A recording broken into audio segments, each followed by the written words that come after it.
चलिए अब बात मध्य प्रदेश की करते हैं। मध्य प्रदेश में कोरोना का ग्राफ लगातार घट रहा है। 24 घंटे में 9,715 नए मरीज सामने आए हैं। पॉजिटिविटी रेट भी घटकर 15.7 हो गया है।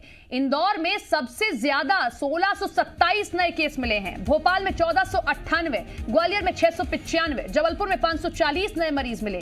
24 घंटे में 7,324 मरीजों ने कोरोना को मात दी है, जबकि 81 मरीजों की मौत हो चुकी है। प्रदेश में फिलहाल 1,11,223 एक्टिव केस मौजूद हैं। तो मध्य प्रदेश में 24 घंटे में 9,000 से ज्यादा मामले सामने आते हैं, लेकिन राहत की बात यह है कि पॉजिटिविटी रेट लगातार घटता हुआ दिखाई दे रहा है। 3 दिन से 17% से नीचे हम लोग पॉजिटिविटी रेट देख रहे हैं, और पॉजिटिविटी रेट का नीचे आना राहत की बात है, यानी कि संक्रमण अब प्रदेश में कम हो रहा है। अब बात मध्य प्रदेश के पड़ोसी राज्य छत्तीसगढ़ की करते हैं। छत्तीसगढ़ में 24 घंटे में कोरोना के 11,867 नए मरीज सामने आए हैं। जांजगीर चांपा में 927, रायपुर में 871, रायगढ़ में 821, कोरबा में 815 नए केस मिले हैं। 24 घंटे में 12,657 मरीज ठीक हुए हैं। 172 मरीजों की मौत हुई है। रायपुर में 29, बिलासपुर में 15, जांजगीर चांपा में 14, रायगढ़ में 13 मरीजों की मौत हुई है। अभी प्रदेश में कुल 1,25,104 एक्टिव मरीज मौजूद हैं।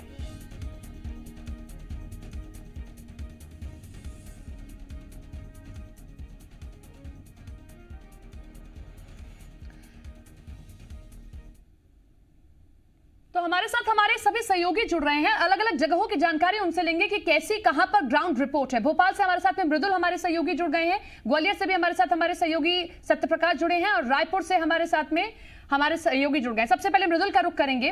मृदुल, भोपाल में आप मौजूद हैं। हमने भोपाल में देखा कि लगातार कालाबाजारी हो रही थी, लगातार ऑक्सीजन सिलेंडर्स को लेकर हम देख रहे थे ठगी हो रही थी, लेकिन यहां के कलेक्टर ने अब यह तय कर दिया है कि अगर आप 700 क्यूबिक मीटर ऑक्सीजन सिलेंडर लेते हैं तो उसके दाम 500 हैं, और अगर और थोड़ी सी ज्यादा कैपेसिटी बढ़ जाती है तो 650 ज्यादा। कितना असर इसका दिखाई दे रहा है?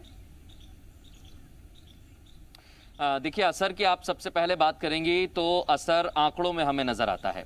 आंकड़े आप देखेंगी तो टेस्ट ज्यादा हो रहे हैं। मध्य प्रदेश की सरकार ने 700 टेस्ट की संख्या जो है वो बढ़ा दी है। 60,000 से ऊपर टेस्टिंग की जा रही है, लेकिन आंकड़े अगर 9,000 सामने आते हैं तो आप समझ सकते हैं कि सरकार ने जो व्यवस्थाएं की हैं, जो सख्ती की गई है, उसका नतीजा ये हुआ कि कोरोना के मामले लगातार कम होते जा रहे हैं। अभी आप अस्पतालों में जाएंगे, आप एम्स अस्पताल चले जाइए, एम्स में चले जाइए, वहां पर आपको बेड मिल जाएगा। प्राइवेट अस्पतालों में जो लगातार वसूली की जा रही थी उस पर लगाम लगाई है सरकार ने, उसकी वजह से प्राइवेट अस्पतालों की स्थिति भी सुधर गई है। रही बात ऑक्सीजन की, ऑक्सीजन सिलेंडर पर्याप्त मात्रा में मौजूद है। सपना, आपको याद होगा कि एक तस्वीर जी मध्य प्रदेश छत्तीसगढ़ ने दिखाई थी, भेल के सामने लंबी लंबी कतारें लगती थी, लगभग 1 किलोमीटर की। अब वो कतार कहीं नजर नहीं आती है, क्योंकि ऑक्सीजन सिलेंडर अब पर्याप्त मात्रा में पहुंचते हैं, उनको भरा जाता है और उसकी कोई कमी नहीं है। उसी का नतीजा यह है कि मध्य प्रदेश में कोरोना के आंकड़े लगातार घटते जा रहे हैं। टेस्ट की संख्या भी उतनी है, लेकिन पॉजिटिविटी रेट लगातार घटता जा रहा है।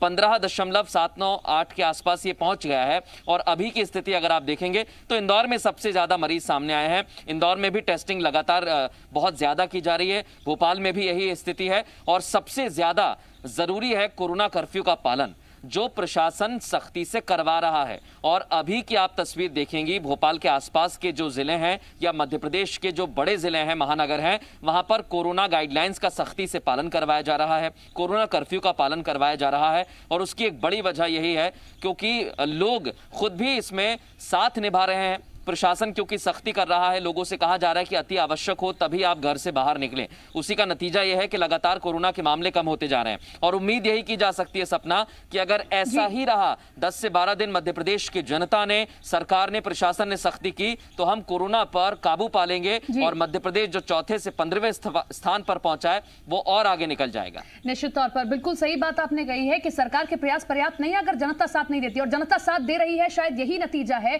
कि पॉजिटिविटी रेट अब नीचे आ रहा है। ग्वालियर चलते हैं, ग्वालियर से शैलेंद्र हमारे साथ हमारे सहयोगी बने हुए हैं। शैलेंद्र, हम अभी बात कर रहे थे मृदुल से कि भोपाल में जो है ऑक्सीजन सिलेंडर्स के दाम तय कर दिए गए, और सिर्फ भोपाल में नहीं, एमपी सरकार ने यह तय किया है कि अब बहुत ज्यादा दाम कोई नहीं वसूल पाएगा, चाहे वो आईसीयू बेड की बात हो, चाहे ऑक्सीजन सिलेंडर्स की। लेकिन ग्वालियर की हकीकत यह है कि यहां पर अभी भी निजी अस्पताल 6,000 से लेकर 30,000 सिर्फ एक बेड के वसूल रहे हैं। उन पर नकेल प्रशासन आखिर कैसे कसेगा और कब तक करेगा, क्योंकि यहां जनता की जान का सवाल है।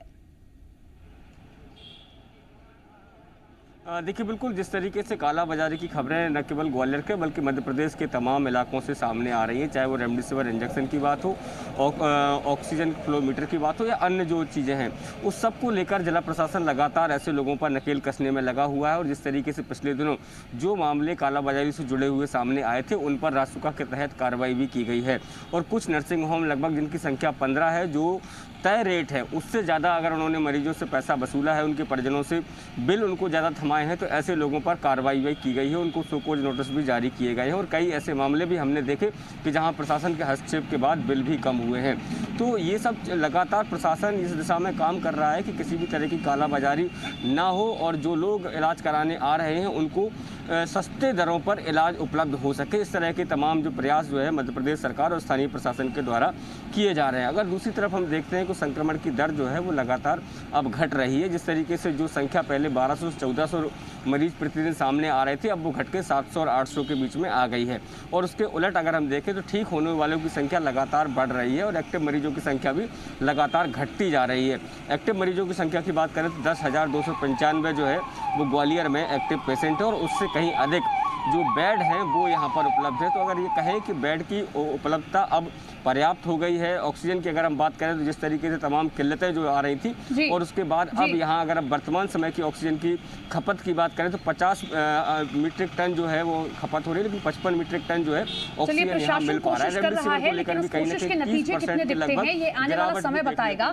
रायपुर चलते सत्य प्रकाश हमारे साथ, हमारे सहयोगी यहाँ से बने हुए। सत्य प्रकाश, आज 871 मामले सामने आते हैं रायपुर से और हम बाकी दिनों से अगर कंपेयर करते हैं तो पॉजिटिविटी रेट लगातार अब रायपुर समेत पूरे छत्तीसगढ़ में नीचे आ रहा है, लेकिन अभी भी कई जगह ऐसी हैं जहां पर लापरवाही बरती जा रही है। और छत्तीसगढ़ के लिए सबसे कंसर्न वाली बात यह है कि कुछ लोग जो है आंध्र प्रदेश से आ रहे हैं गांव के रास्ते और वो अपने साथ में आंध्र प्रदेश का स्ट्रेन लेकर आ रहे हैं। अभी छत्तीसगढ़ उभर नहीं पाया दूसरी लहर से और अगर वो स्ट्रेन भी बहुत ज्यादा तेजी से फैलता है तो छत्तीसगढ़ की हालत आने वाले दिनों में खराब हो सकती है। बिल्कुल, और इसीलिए इस बात की आशंका जाहिर की जा रही है कि अगर संक्रमण जो एपी स्ट्रेन है उससे होता है छत्तीसगढ़ के लोगों को और वो फिर प्रसार करता है तो फिर स्थिति ज्यादा भयावह हो सकती है। यही वजह है कि बस्तर में, पूरे बस्तर संभाग में बेहद चौकसी बरतने के निर्देश दिए गए हैं, अलर्ट पे रखा गया है। जो सीमावर्ती इलाके हैं वहां से जांच पड़ताल की जा रही है, लेकिन बड़ी दुविधा वाली स्थिति ये है कि जो ग्रामीण इलाके हैं, आंध्र प्रदेश के हों या तेलंगाना के हो, वहां से छत्तीसगढ़ का बॉर्डर जो सटा हुआ है, जंगल आच्छादित इलाके हैं, ग्रामीण इलाके हैं और वहां से ग्रामीण अपने अलग रास्तों से, जंगल के रास्तों से अंदर प्रवेश करते हैं। तो ऐसी स्थिति में वहां पे भी क्या चौकसी बरती जा रही है, नहीं बरती जा रही, तो कितनी सख्ती से बरती जानी चाहिए, ये सब तमाम इंश्योर करना स्थानीय स्तर पे प्रशासन को बेहद जरूरी होगा। दूसरी तरफ अगर हम कहें तो पूरे छत्तीसगढ़ में पिछले हफ्ते तक की जो स्थिति थी उससे बहुत ज्यादा सुधार वाली स्थिति दिख रही है। पिछले हफ्ते करीब 26% के आसपास पॉजिटिविटी रेट थी, लेकिन अभी वो उतर के 18 से 19% के आसपास है। टेस्टिंग की संख्या भी बढ़ी है, पहले जहां 45 से 50 हजार के आसपास टेस्ट हो रहे थे एक दिन में, वहां अब 64-65 हजार के आसपास टेस्ट हो रहे हैं।